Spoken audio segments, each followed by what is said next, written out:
Tackle in beautiful Carson, California. That's Sam De La Torre. Sam, it's great to see you, my friend. Good. What are you doing, man? We got to give those. Yeah. Oh, you made a mess here. Oh man, I I'm just sorry. clean this up. I'm sorry. Gosh. How's my shirt? My shirt still screwed up here? Hey. No, you can't leave it alone. Just leave the thing closed. You were out fishing? By the way, we've got a lot of fishing to talk about, obviously. But why don't I start out there? I'm going to just go through a couple of the counts. I know you've heard them probably, Sam, but in case somebody out there hasn't heard some of these. 102 white sea bass on board the Coral Sea. Yeah. 97 halibut on the Mirage. Wide open bluefin tuna fishing last night on the Pacific Voyager and several other guys. Man, oh man, this is freaking ridiculous right now. Yeah, I mean, the fishing in general is good on many fronts. You know, you can always look for the low side and they kind of focus on that. But we're definitely, there's with the amount of fish being caught in different places and different things being targeted, I just can't see how you can't go out right now and have some pretty good success. Yeah, right. So, I mean, for you guys that have been waiting for when it gets busy or when it gets good, it's busy and it's good right now. So it's time to go fishing. It is so good. I mean, pushing 100 halibut.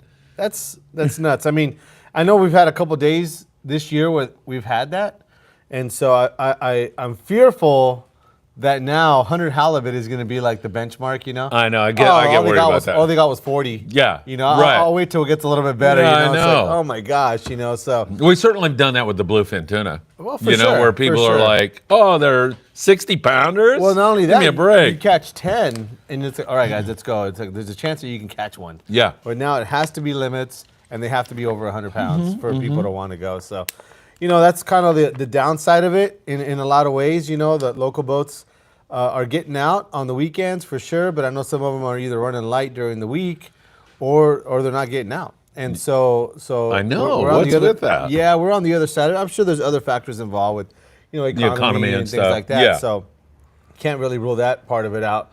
But I will say that in general, I feel like for how good the fishing is and how much people are going fishing, a little disproportionate. It totally is. And the sandbass is one great example. I mean, sometimes we kind of live in a bubble, as kind of involved in the industry, so to speak. People always say that, you're in the industry. And so we always look at that in those terms as far as like what's going on with CCA and political stuff and stuff like that. And, 6 months ago or whenever that was, I mean, we were on the verge of having sandbass shut off. Zero access to sandbass anywhere.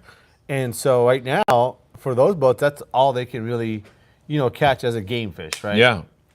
Of course, these guys are doing better on other stuff. They are catching calico bass, some barracuda here and there, and there is all of that other stuff that's in other places, all that sea bass and halibut. Yeah. But that sand bass is really kind of like, made it so that these boats have somewhere to target because, the last couple of years, I mean, that's tough for these guys. They got to make the run, kind of drive around, and have a decent catch at Catalina.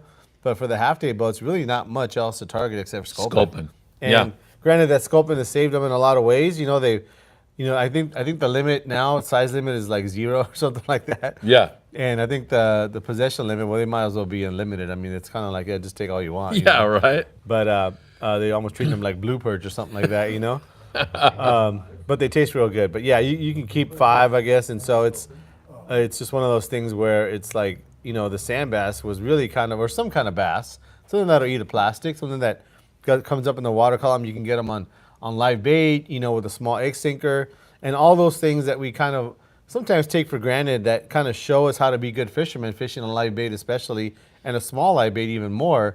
That the sand bass is one of those great species that does that, and so it's good to have that stuff back. And I wish more guys would go. Man, it felt so good being out last night and seeing that again because I haven't seen that kind of a bite. Yeah. It almost seems like when my kids were really young, when I used to catch fish like that and take them out, and it was a slam dunk on the twilight trips. It was really great to see it again. Yeah, I mean, back then it was like double dropper loop. You catch 2 at a time. You know?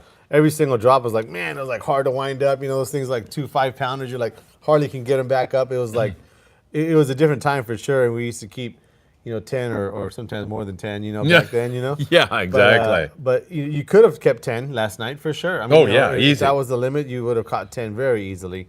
and even the short amount of time that we fish. I mean, you made that run down south and really only had about 3 hours of fish, and easily we're able to catch all you wanted and even more. Yeah, for sure. Sir Garcia was out with you and Diego last night on the Native Son. Said he had a great time. Do you remember him? Yes. Good. A couple of different guys on the boat, kind of regulars in here, and just guys that watch the show. And so it was great to see that. And from what I saw, everybody caught what they wanted. I know the boat had limits for sure. All right, I'm so happy you got to fish with Sam last night. We were right across from you over there on the El Patron. You and I were talking. Yeah. I was so happy to see the photo of Diego holding a nice big sandbass. How was the experience for the father and son team? Oh, it was good. You know, honestly, it was a little cold. It got, that wind, that wind never kind of laid down. It was supposed to have kind of backed off, a little bit after dark, and it never did. It didn't. So it was a little cold for him out there. He didn't really last too much in the cold. He kind of had to hide out. After he got his limit, he's like, "Hey, Dad, can I go sit down?" I'm like, "Yeah, that's fine. I get it, man." So yeah, he put in his work, got his limit, and went to go to the warm part of the boat. Yeah. Did you guys fish straight chovies, or we caught a lot of fish on squid? We didn't have any squid, so straight chovies. There was some sardines in the tank, but we were just using plastic. We were using hookup baits and swim baits and catching them on that too. Full speed? Yeah. I mean, it was good, right? Yeah, I don't think it was ever wide open where it's like as soon as it hits the water, you get a bite type of thing. But I would say, like I was saying, just a bit ago, I mean, in the 3 hours, you probably could have got, 10 fish, 12 fish, no problem. Yeah. Easy, and if you were fishing bait, with a small egg sinker, like a half-ounce egg sinker, you probably could have got 20. Yeah. If you really tried hard, you probably could have got 20. So I would count that maybe just below wide open, but pretty darn close to wide open. Yeah, exactly. Hey, Angle R Pliers. David Rosenthal is with us. David, it's always great to see you. He says, good evening, Phil, Sam, and the Friedman Adventures audience. David, always good to see you, and so happy you had such an extraordinary trip. Private boater fishing up there. They had 21 halibut for 5 guys. Ooh. He said they lost an additional, I don't know how many fish, but they easily could have had their limit of halibut. 20 halibut, man. Big one, 36 pounds. Wow. I know, right? Yeah, and I mean, I don't know if it's happening on a daily basis down there too, but I was talking to Reggie. He had just got back from Cedros. Oh, right. And he was saying the Seabass down there was incredible, something he'd never seen. He goes down there a lot. Yeah. He goes down there like 3-4 times a year. But literally, when there was, like, when they would run up on a school of sea bass, it'd be like, well, you could see them in the water. Oh, my God. Like a whole school of them in the water. How freaking cool. And anything you threw down, you'd get one. And down there, we really don't do the limits thing, in the sense that you probably, you could keep 5. That's your legal limit. Yeah. But you can only bring back so much. Right. 50 pounds, right? Yeah, weight. And so you're going to catch the one. And that's pretty much it. Maybe because you want some yellows in there. Yeah. And you don't want to just catch them for catching them, Yeah. Because you can't even bring them home. So actually, I would imagine that they probably could have had very similar days to what we have up here. Yeah. That's the one thing about down there is that they're pretty kind of conscious of what you're allowed to bring home, and they do promote a lot of catch and release. And I think that's probably something that they were probably doing down there. What you're talking about, that bite at Cedros, just also illuminates the fact that we've got white sea bass up above the Channel Islands, down the freaking coast, 300 miles down almost to Cedros. It's incredible how that particular sport fish has rebounded from the time when you and I were kids. And it cycles, right? We always look at it, and there's lots of things too that we've done as a fishing community to do that with the hatchery and all that stuff too. But it's kind of a little bit of a closely guarded secret of all those sea bass that they catch up in the Bay Area. So they fish way up there. Yeah. And those guys actually, they whack them. I mean, they do really, really good. They really don't put it out there as kind of like a destination type fish up there. Most of you guys go up there for the halibut and the lingcod and stripers and maybe the short salmon season that they have. You never really hear about white sea bass, but I know that there's a group of guys up there that really do a lot to target those white sea bass way up there. So yeah, I mean, for a stretch of whatever that is, 500 miles, you have a species that's pretty good fishing, and it's biting. It's biting everywhere. Yeah. It seems like. So, I mean, that to me just kind of like suggests a super strong, ecosystem, and especially those fish that are really a coastal fish. I mean, obviously they have to at some point swim out in deep water, but they live, where there's population of people. They live where there's a lot of different things that a lot of times a bad ecosystem will affect, their habitat and all that kind of stuff. So Yeah. apparently those things are doing pretty good, and hopefully that's My a God. sign of other stuff. Absolutely. By the way, you mentioned stripers in San Francisco. Did you see the surf fishing guy? The fish he caught? This guy, apparently I met him. I forget where he said I met him, but I encouraged him to go surf fishing. So he goes on a grunion run, takes a jerk bait, I'm assuming a Lucky Craft or something like that, throws it off some jetty because I didn't push him. I go, don't tell me anything you don't want to tell me. He sends me this bitchin' video, a 35-pound striper. Jeez. Or, so I'm guessing around, it could have been our jetty. It looked like it kind of was, or it could have been, I'm guessing because I know he bought the hard bait. He bought it over at Big Fish. Okay. So I'm guessing somewhere, 35-pound fish, Jeez. gorgeous video. Guy releases it, you see it swim away. And I'm so happy he shared it with me. I could probably figure out where it's at. I'll bet you can, man. I'll bet you can. I got everybody in the world's like, where was that, man? I go, I don't know. The guy won't tell me, and I'm not. Blowing the spot, I've moved on to another story at this point in time. So good stuff. But yeah, I mean, really good stuff. And that San Francisco, have you fished up there? I have not. I haven't either. I'm dying to do it. Yeah, no, I mean, we get a lot of guys that come through here from the Bay Area. We've kind of become kind of a halfway pit stop, I guess, down to San Diego, where guys will stop here and just buy stuff or just kind of take a little bit of load off from the drive. And so I get a chance to talk to them about their fishing up there. And I'm always kind of amazed at how little we hear about it. I mean, it always seems like it's just kind of grass is always greener. Those guys are always trying to come down here, and we're always like, man, I wish I could go up there and fish. But I know for a lot of those guys, just the dream of fishing in San Diego, the long range boats. I mean, that's the fishing dream for most guys in California. Yeah. But not that we've had enough of this down here, but I mean, it seems like up there they have just a robust fishery. With all the stuff they catch. They catch halibut. They catch, all kinds of stuff in the surf. Stripers. Yep. You have a big, a shark fishery up there in the surf, plus all of the other stuff they catch inside. Plus you go in a little bit into the delta, and you have all of that cool stuff, sturgeon. Yeah.